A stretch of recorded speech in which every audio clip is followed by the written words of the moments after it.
বাংলাদেশ জামাতে ইসলামী তাদের জন্মের পর থেকে একটা মৌলিক স্লোগান ছিল যে আল্লাহর আইন চাই, সৎ লোকের শাসন চাই। এখন যখন ক্ষমতায় যাওয়ার মতো অবস্থা তৈরি হয়েছে, তখন তারা আল্লাহর আইন থেকে সরে গেলেন। জনাব তারেক রহমানের সাথে সাক্ষাৎ শেষে তিনি স্পষ্ট করে বলেছেন বিএনপির সঙ্গে জাতীয় সরকার গঠন করবেন। তারা ক্ষমতাটাকে একমাত্র মুখ্য মনে করছে। আমাদের যেহেতু 268 আসনে কেন্দ্রীয় আছে, আর 32টা আসন এখনো ফাঁকা আছে, এই 32 আসনেও আমরা সমর্থন দিব। গোটা বাংলাদেশের 300 আসনেই আমাদের পক্ষের ক্যান্ডিডেট থাকবে ইনশাআল্লাহ, যাতে পিসাব চরমরায় ইসলামের পক্ষে ওয়ান বক্স সেটা যাতে সঠিক বাস্তবায়ন আগামী নির্বাচনে থাকে। আমরা আজকে আপনাদের সামনে ঘোষণা দিতে বাধ্য হচ্ছি যে ইসলামী আন্দোলন বাংলাদেশ আসন্ন ত্রয়োদশ জাতীয় সংসদ নির্বাচনে যে 270টি আসনে মনোনয়নপত্র সাবমিট করেছে, এর মধ্যে আপিলে 2 জন বাতিল হয়েছে। বাকি 268 জন সংসদ সদস্য প্রার্থী এখনো পর্যন্ত মাঠে কাজ করছেন। আমরা তাদেরকে নির্দেশনা দিয়ে দিয়েছি, তারা নির্বাচনের প্রতিদ্বন্দ্বিতা করবেন, একজনও তারা মনোনয়নপত্র প্রত্যাহার করবেন না। কারণ জানেন যে এখানে বাংলাদেশ জামাতে ইসলামী একটি বড় শক্তি ছিল, অস্বীকার করার সুযোগ নেই। তাদের শক্তি সামর্থ্য অনেক বেশি, ঠিক আছে, কিন্তু আমরা আদর্শিকভাবে নৈতিকভাবে আমরা কারো চেয়ে দুর্বল নই। আজকে আমাদের দুঃখজনক বাস্তবতা হলো আমরা অবাক বিস্ময়ের সঙ্গে দেখলাম জামাতে ইসলামী সম্মানিত আমির জনাব ডাক্তার শফিকুর রহমান তিনি স্পষ্ট করে বলেছেন যে তারা ক্ষমতায় গেলে প্রচলিত আইন অনুযায়ী রাষ্ট্র পরিচালনা করবেন। এবং তিনি যে খ্রিস্টান সম্প্রদায়ের প্রতিনিধির সঙ্গে কথা বলছিলেন, সেই খ্রিস্টান সম্প্রদায়ের একজন সম্মানিত নারী তিনি স্পষ্ট করে বলেছেন যে আমরা আশ্বস্ত হয়েছি যে জামাতের আমির শরিয়া আইন প্রতিষ্ঠা করবেন না, এই ওয়াদা তিনি করেছেন, এই জন্য আমরা আশ্বস্ত হয়েছি। এখন বাকি এই বিষয়টা যখন আমরা জানতে পারলাম, তখন আমরা স্পষ্ট হয়ে গেলাম যে আমরা যে লক্ষ্য নিয়ে চলছি সেই লক্ষ্য অর্জিত হবে না।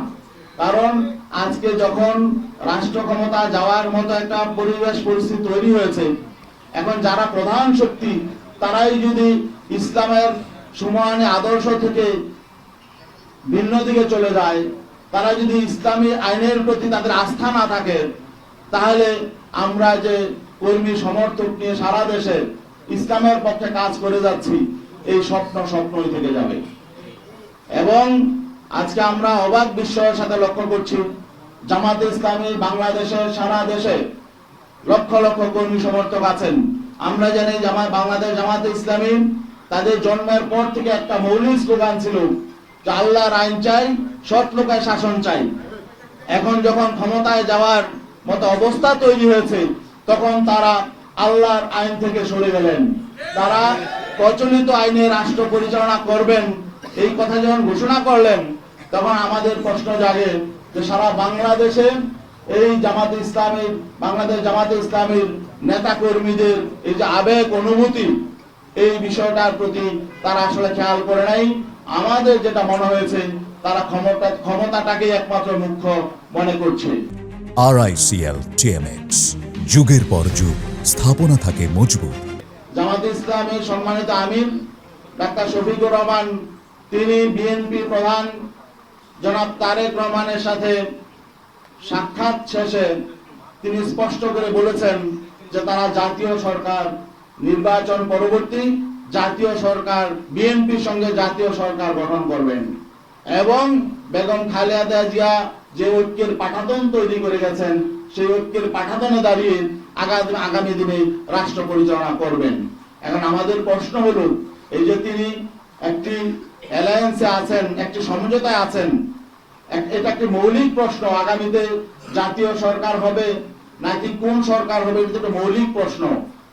যেহেতু আমরা এদের প্রতিদ্বন্দ্বী, একটি প্রতিদ্বন্দ্বী শক্তির সাথে গিয়ে উনি নিজে ঘোষণা দিয়ে আসলেন তিনি জাতীয় সরকার করবেন, তাদের ঐক্যের পাঠাতনে দাঁড়িয়ে রাষ্ট্র পরিচালনা করবেন, তাহলে এখানে আমাদের সাথে তো বিষয়টা তিনি ডিসকাস করেন নাই।